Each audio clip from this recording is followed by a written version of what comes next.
kurbağa var bir sürü. Çok muydu kurbağa? Evet. Kurbağa varmış.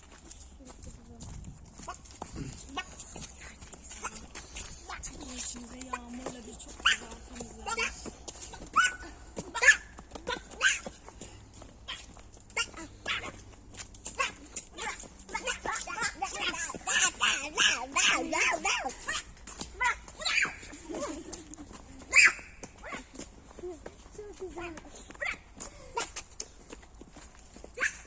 Anne burada salyangozlar koza öpmüş müydün?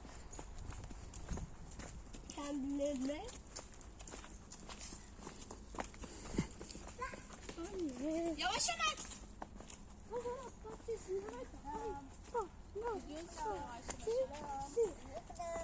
Aa, şuradaki evdeymiş. Bakıyorum ya. Aa, baksana. Nasıl aslı. Ömer oraya girin mi? Ömer orası orman. Gel hayvanlar seni ısıracak.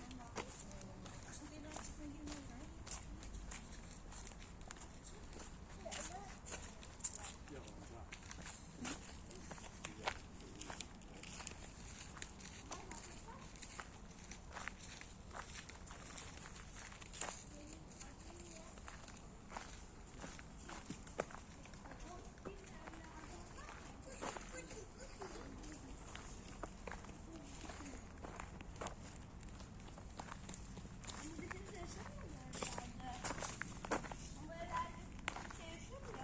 Yasir gel hadi böcek oteline gidelim.